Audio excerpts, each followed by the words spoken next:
ওং পরমাত্মনে নমঃ। শুনছেন শ্রীমদ্ ভাগবত পাঠ। মাহাত্ম্য সপ্তম অধ্যায়।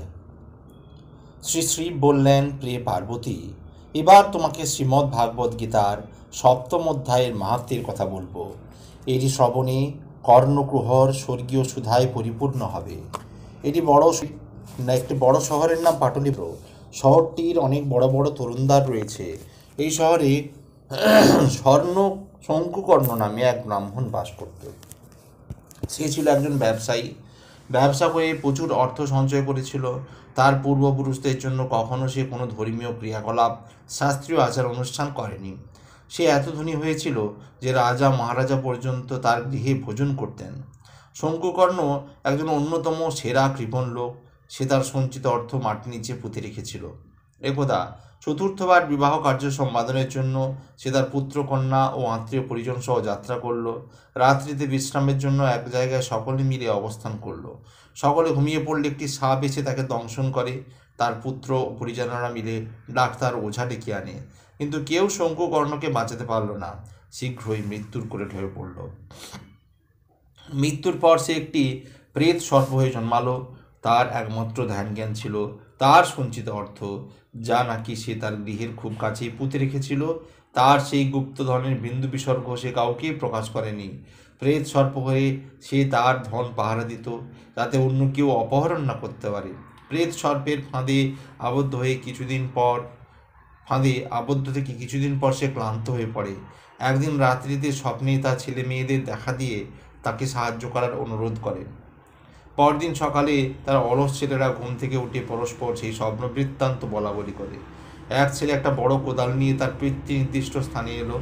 নির্দিষ্ট স্থানে পৌঁছে বুঝতে পারল যে গুপ্তধনের সঠিক স্থানটি সম্বন্ধে সে অবগত নয়। সেই ছেলেটি ছিল অত্যন্ত লোভী। অনেকক্ষণ ধরে সে স্থানটি খুঁজল। যখন সে সাপের গর্তটি দেখতে পেল, তৎক্ষণাৎ খুঁড়তে আরম্ভ করল। অল্পকাল পরেই বিরাট ভয়ঙ্কর সর্প গর্ত থেকে বেরিয়ে এসে বলল, হে মূর্খ, কে তুমি? কেন এখানে এসেছো? কে তোমাকে পাঠিয়েছে? এখানটায় তুমি খুঁড়ছো কেন? এই প্রশ্নগুলির উত্তর শীঘ্র দাও আমাকে। পুত্রটি বলল, আমি তোমার ছেলে, আমার নাম শিব। গত রাতে আমি স্বপ্নে দেখেছি এখানে গুপ্তধন পোতা আছে, তাই আমি সেগুলো নিতে এসেছি। ছেলে শিবের কথা শুনে প্রেত সর্পটি হাসতে লাগলো। বলল, তুমি যদি আমার ছেলে, তবে কেন এই নরককুণ্ড থেকে আমাকে উদ্ধার করতে এতদিন কোনো শাস্ত্রীয় আচার অনুষ্ঠান করনি? শেষ জীবনের লোভের বশেই আমি এই সাপের শরীর পেয়েছি, আর তোমরাও একই দিকে অগ্রসর হচ্ছ। পুত্র জিজ্ঞাসা করল, হে পিতা, কৃপা করে বলুন কিভাবে আপনি এই নারকীয় অবস্থা থেকে উদ্ধার পাবেন? প্রেত সর্পটি উত্তর করল, কোনো রূপ, দান ধ্যান যোগ্য তপস্যার দ্বারা নয়, শুধু ভগবদ গীতার সপ্তম অধ্যায় পাঠ করলেই আমি জন্ম মৃত্যুর চক্র থেকে উদ্ধার পাব। হে প্রিয় পুত্র, দয়া করে আমার সাধ্য শান্তি করো। সেদিন ভগবদ গীতার সপ্তম অধ্যায় পাঠে অভ্যস্ত এক ব্রাহ্মণকে নিমন্ত্রণ করে পেট পুড়ে অতি উত্তম মধ্যম খাইয়ে দিও। অন্যান্য ভাইদের সঙ্গে শিব পিতার নির্দেশ পালন করল। সেই ব্রাহ্মণটি সপ্তম অধ্যায় পাঠ করতে থাকলো। শঙ্কুকর্ণ তখন প্রেত সর্পের ভয়ঙ্কর দেহ ত্যাগ করে দিব্য চতুর্ভুজ মূর্তি ধারণ করল। সে তার পুত্রদের আশীর্বাদ করে গুপ্তধনের স্থানটির কথা বলে বৈকুণ্ঠে চলে গেল। তার পুত্রদের মন কৃষ্ণ সেবায় তখন নিবদ্ধ। তারা এই সঞ্চিত অর্থ মন্দির নির্মাণে, কূপ খননে, খাদ্য বিতরণে ব্যয় করল। প্রতিদিন তারা শ্রীমদ্ ভাগবত গীতা সপ্তম অধ্যায় পাঠে মগ্ন হল। অচিরেই পরমেশ্বর ভগবান শ্রীকৃষ্ণের শ্রীপাদ পদ্ম লাভ করল। শ্রী শিব বললেন, প্রিয় পার্বতী, শ্রীমদ্ ভাগবত গীতার সপ্তম অধ্যায়ের অপূর্ব মাহাত্ম্যের কথা তোমাকে বললাম। যে ব্যক্তি এই বর্ণনা শুনবে, সমস্ত পাপ ও পুণ্য প্রতিক্রিয়া থেকে সে মুক্ত হবে। অষ্টম অধ্যায়। দেবাদিদেব শিব বললেন, প্রিয় পার্বতী, এখন অনুগ্রহ করে শ্রীমদ্ ভাগবত গীতার অষ্টম অধ্যায়ের মাহাত্ম্য বর্ণনা করো। মনোযোগ দিয়ে শোনো, এটি শ্রবণে তোমার মহানন্দ লাভ হবে। দক্ষিণ দেশের অমরধকপুর শহরে ভবশর্মা নামে এক ব্রাহ্মণ বাস করত। সে এক গণিকাকে বিবাহ করে। মাংসাহার, আসবপান, চৌর্যবৃত্তি, পরস্ত্রী গমন, পশু শিকার করে জীবন উপভোগ করত। একদিন এই পাপাসক্ত ভবশর্মা এক ভোজ সভায় নিমন্ত্রিত হলো। সেখানে সে এত বেশি মদ্যপান করলো, তার মুখ থেকে উদরস্থ মদ বেরিয়ে আসতে শুরু করলো। ভোজের পর খুবই অসুস্থ হয়ে পড়ল।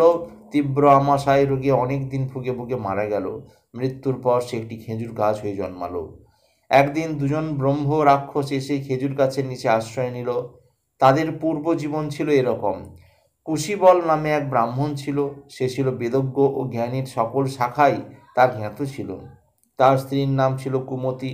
সে ছিল এক দুষ্প্রবৃত্তিপরায়ণা নারী। ব্রাহ্মণটি পণ্ডিত হলেও লোভী ছিল। স্ত্রীর সঙ্গে সেও প্রতিদিন ভিক্ষা করত, কিন্তু অন্য কোনো ব্রাহ্মণকে সে কখনো ভিক্ষা দিত না। তাদের মৃত্যুর সময় উপস্থিত হলে তারা ব্রহ্ম রাক্ষসের রূপ লাভ করল। ক্ষুধা তৃষ্ণায় কাতর হয়ে বিশ্রামবিহীনভাবে যত্রতত্র ঘুরে বেড়াতে লাগলো। একদিন এই খেজুর গাছের নিচে তারা বিশ্রাম করতে বসলো। তখন স্ত্রী তার স্বামীকে জিজ্ঞাসা করল, কিভাবে আমরা এই ব্রহ্ম রাক্ষসীর অভিশপ্ত জীবন থেকে মুক্তি পাব?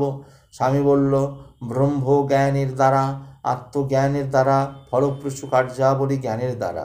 এই সকল ছাড়া আমাদের পাপময় প্রতিক্রিয়া থেকে মুক্ত হওয়া সম্ভব নয়।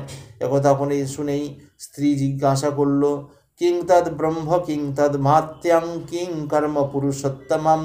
হে স্বামীন, ব্রহ্ম কি, আত্ম কি, ফলপ্রদ কার্য কি? সম্পূর্ণ দৈবক্রমে তার স্ত্রী শ্রীমদ্ ভাগবত গীতার 8ম অধ্যায়ের প্রথম শ্লোকের অর্ধাংশ জপ করল। তার অর্ধ শ্লোক শুনে ভব শর্মা বৃক্ষরূপ থেকে মুক্ত হলো।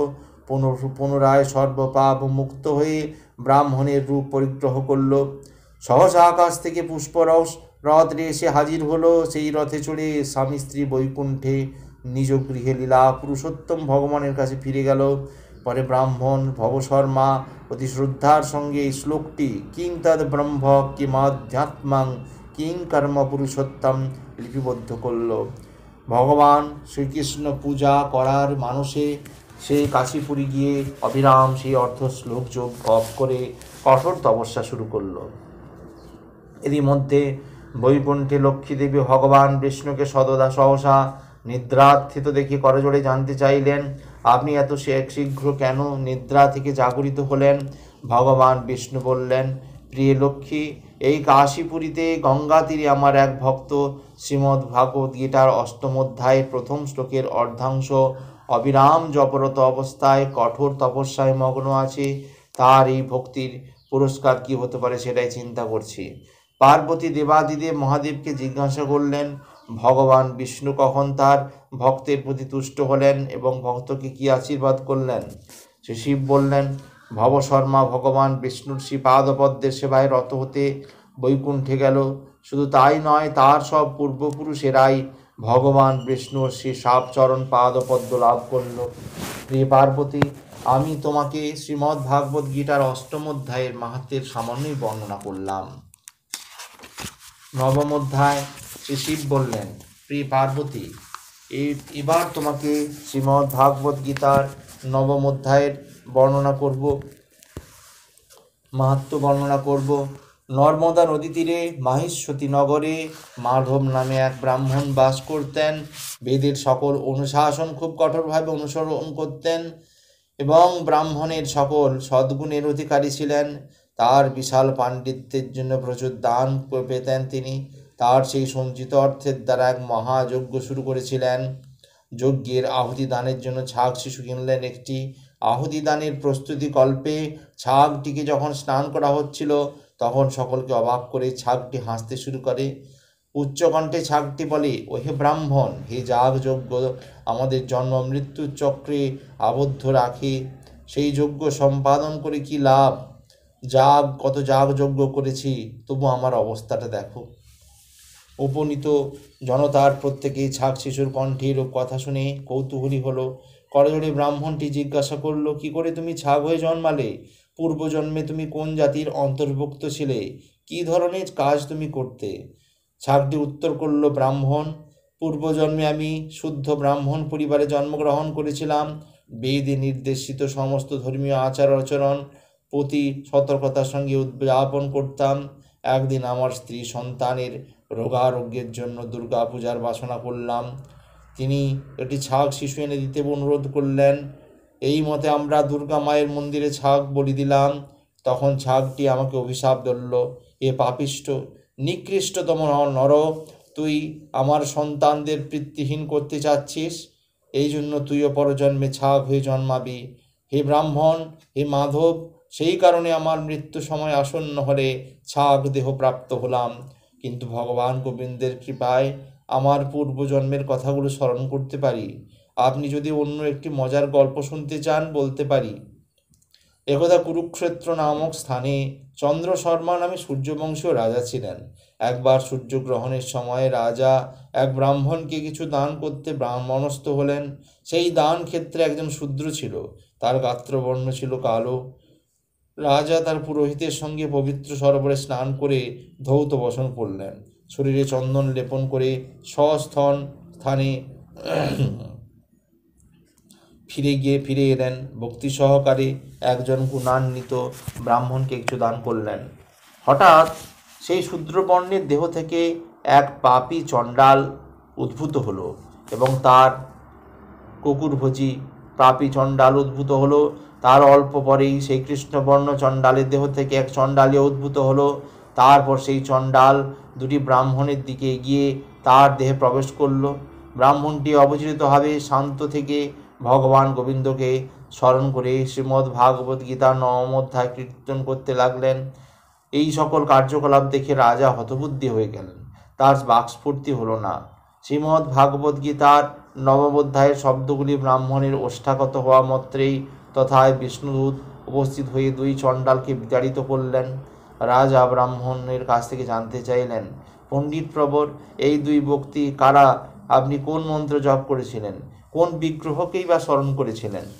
ব্রাহ্মণ উত্তর দিলেন, চণ্ডালের মূর্তি ধারণ করে পাপ আর চণ্ডালিনীর মূর্তি ধারণ করে অপরাধ উপস্থিত হয়েছিল। এই সময় আমি 9ম অধ্যায় জপ করতে শুরু করলাম। এর কারণ সেটি সকল ভয়ঙ্কর অবস্থা থেকে কাউকে মুক্ত করতে সক্ষম। শ্রীমদ্ ভাগবত গীতার 9ম অধ্যায় পাঠ করে সর্বদা ভগবান শ্রী গোবিন্দের চরণ স্মরণ করতে সমর্থ। এটা শুনে রাজা সেই ব্রাহ্মণের কাছে 9ম অধ্যায়ে জপক্রিয়া শিখলেন। ক্রমে তিনিও ভগবান শ্রী গোবিন্দের পাদপদ্মে লাভে সফল হলেন। ছাগের কাছে সেই আলোচনা শুনে তৎক্ষণাৎ মাধব ছাগটিকে মুক্ত করে দিয়ে প্রতিদিন 9ম অধ্যায় পাঠ শুরু করলেন। এভাবে তিনিও ভগবান শ্রী গোবিন্দের পাদপদ্ম লাভ করলেন। 10ম অধ্যায়। দেবাদিদেব শিব বললেন, প্রিয়ে পার্বতী, 10ম অধ্যায়ের মাহাত্ম্য এবার তোমাকে বলবো। এই পর্বটি চিন্ময় জগতের সোপান। কাশীপুরীতে আমার বাহন নন্দীর মতো প্রিয় ধূর্বুদ্ধি আর এক ব্রাহ্মণ ছিল, সর্বদাই শান্তিপ্রিয়। সমস্ত ইন্দ্রিয় ভগবান শ্রীকৃষ্ণের মহিমায় নিবদ্ধ। যেখানেই যেত গভীর স্নেহে তাকে অনুসরণ করতাম, যাতে আমি তাকে রক্ষা করতে পারি, তার সেবা করতে পারি। আমার কার্যকলাপ দেখে আমার নিত্যসেবক ভৃঙ্গিঋদ্ধি আমার কাছে জানতে চাইল, এই মহান ভক্ত কী ধরনের তপশ্চর্যা ও ধর্মকর্ম সম্পাদন করেন, যাতে আপনি স্বয়ং তার সেবা করছেন। ভৃঙ্গিঋদ্ধির প্রশ্ন শুনে আমি বললাম, এক সময় কৈলাস পর্বতের পুণ্যাগ উদ্যানে চাঁদের আলোয় বসে আছি। এমন সময় ঝোড়ো হাওয়া গাছপালাকে সশব্দে নাড়িয়ে দিল, চারিদিকে ছায়ায় ঢেকে ফেলল। মনে হলো যেন একটি পর্বত নড়াচড়া করছে। আকাশে কালো মেঘের ন্যায় একটি বিশাল পাখি এসে হাজির। তার ঝানার ছটপটানিতে গাছপালা নড়তে লাগলো। চতুর্দিকে ধুলায় ঘূর্ণিপাকের সৃষ্টি হলো। মাটিতে ভূমিতে অবতরণ করে আমাকে শ্রদ্ধা জানালো। পাখিটি সহসা যে বিশাল পাখিটি ভূমিতে অবতরণ করে শ্রদ্ধা জানালো। এটি সুন্দর পদ্মফুল আমাকে অর্পণ করলো।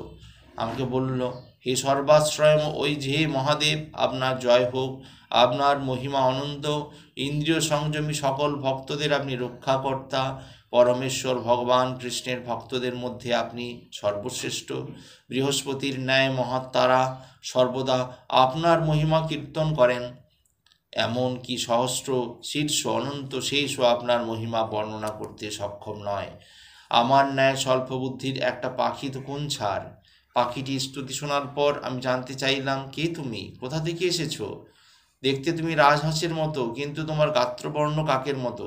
পাখিটি বলল, দয়া করে বুঝুন, আমি হলাম ব্রহ্মার বাহন হংস। সে কারণে আমার গাত্রবর্ণ কৃষ্ণবর্ণ। সৌরাষ্ট্রের কাছের এক মনোরম সরোবর থেকে এই অত্যাশ্চর্য দিব্য পদ্মটি আনা হয়েছে, যেখানে আমি কিছুকাল বেশ আনন্দেই ছিলাম, কিন্তু উড়তে উড়তে হঠাৎ করেই মাটিতে পড়ে যায়, আমার শরীর কালো হয়ে যায়। তখন আমি মনে মনে চিন্তা করলাম, কি করে আমি পড়ে গেলাম, কিভাবে আমার কর্পূরের মতো ধপধপে গায়ের রং কালো হয়ে গেল। এইসব কথা যখন ভাবছিলাম, তখন সরোবরের মাঝের পদ্মগুলি থেকে একটা কণ্ঠস্বর ভেসে এলো, হে হংসরাজ, কেন তুমি উঠে পড়ে গেলে? কেন তোমার গায়ের রং কালো হয়ে গেল? আমি উঠে পড়লাম, সরোবরের কেন্দ্রস্থলে গেলাম, সেখানে 5টি অসাধারণ পদ্মফুল দেখতে পেলাম। সেগুলির ভিতর থেকে একজন সুন্দর মহিলা বেরিয়ে এলো। তাকে প্রদক্ষিণ করে আমি আমার পতনের কারণ জিজ্ঞাসা করলাম। সে বলল, হে কৃষ্ণ হংস, তুমি ওড়ার সময় আমাকে অতিক্রম করে ফেলেছিলে, তার পাপে তোমার পতন হয়েছে, তোমার দেহ কালো হয়েছে। তোমাকে পড়তে দেখে আমার খুব দুঃখ হলো, সেই জন্যেই তোমাকে এখানে রেখেছি।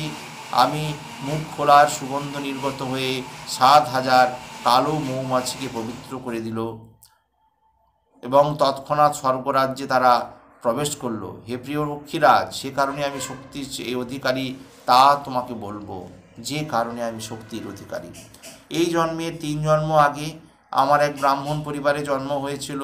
আমার নাম ছিল সরোজবদনা। বাবা আমাকে সতীত্ব রক্ষার আদর্শ শিক্ষা দিতেন। বিয়ের আগে তাই খুব বিশ্বস্ততার সঙ্গে স্বামী সেবা করতাম। বিয়ের পর একদিন আমি একটি ময়না পাখি দেখলাম।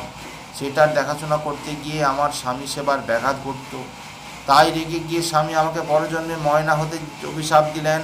পরজন্মে ময়না হয়ে জন্মালেও কঠোর সতীত্বের আদর্শ পালনের জন্য আমার কতিপয় মুনি ঋষির সঙ্গ লাভ হয়। তারা আমাকে তাদের আশ্রমে স্থান দিলেন। এক মুনির এক কন্যা আমাকে দেখাশোনা করত। সেখানে থাকাকালীন প্রতি সকাল সন্ধ্যায় আমি ভগবদ্গীতার 10ম অধ্যায়ের পাঠ শুনতাম। পরের জন্মে তাই আমি পদ্মাবতী নামে অপ্সরা হয়ে জন্মালাম। স্বর্গীয় গ্রহে বাস করতাম। একদিন পুষ্পগ্রহে ভ্রমণরতা অবস্থায় এই সরোবরে একটি সুন্দর পদ্মফুল দেখতে পেলাম।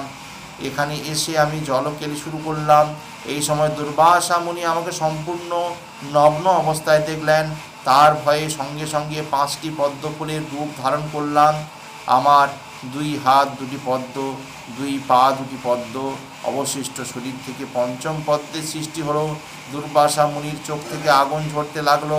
তিনি বললেন, আমি পাপী ছিলাম, তাই আমাকে 100 বছর এই অবস্থা থাকতে হবে। আমাকে অভিশাপের পরই তিনি অদৃশ্য হলেন। সৌভাগ্যক্রমে শ্রীমদ্ ভাগবত গীতার 10ম অধ্যায় স্মরণে আমি সক্ষম ছিলাম, তাই আজ আমি অভিশাপ থেকে মুক্ত হয়েছি। আমাকে অতিক্রম করার জন্য তোমার ভূমিতে পতন হয়েছে, তুমি কৃষ্ণকায় হয়েছ। আমার কাছে শ্রীমদ্ ভাগবত গীতা 10ম অধ্যায় শ্রবণ করলে এই অবস্থা থেকে তুমি নিষ্কৃতি পাবে। 10ম অধ্যায় পাঠ শেষ করার পর পদ্মাবতী বায়ুযানে বৈকুণ্ঠে গেলেন। তারপর আমি এখানে এসে মনোরম পদ্মটি তোমাকে দিলাম। ভগবান শিব বললেন, কৃষ্ণহংসী ও তার কাহিনী শেষ করার সঙ্গে সঙ্গেই দেহত্যাগ করে ধীরবুদ্ধি নামে এক ব্রাহ্মণ পরিবারে জন্ম নিল। বাল্যকাল থেকেই ধীরবুদ্ধি সর্বদা 10ম অধ্যায় পাঠ করত। যে এই পাঠ শুনবে, যে পতিতই হোক, নেশায় উন্মত্ত হোক, ব্রাহ্মণ হত্যাকারী হোক, শঙ্খচক্রধারী বিষ্ণুর দর্শন সে পাবেই। সেই কারণে হে প্রিয় ভৃঙ্গ ঋদ্ধি, আমি সর্বদা ধীরবুদ্ধির সেবা করছি। প্রিয় পার্বতী, পুরুষ হোক নারী হোক, সন্ন্যাসী বা গৃহস্থ হোক, যে অবস্থাতেই হোক না কেন, 10ম অধ্যায় পাঠ করলেই তার বিষ্ণু দর্শন হবে। 11 অধ্যায়। ওম পরমাত্মনে নমঃ। আজ এই পর্যন্তই। আগামী পর্বে শুনতে পাবেন শ্রীমদ্ ভাগবত গীতার 11 অধ্যায়ের মাহাত্ম্য। ভালো লাগলে চ্যানেলটি অবশ্যই সাবস্ক্রাইব করবেন ও পাশে থাকা বেল আইকন অবশ্যই ক্লিক করবেন। ওম পরমাত্মনে নমঃ।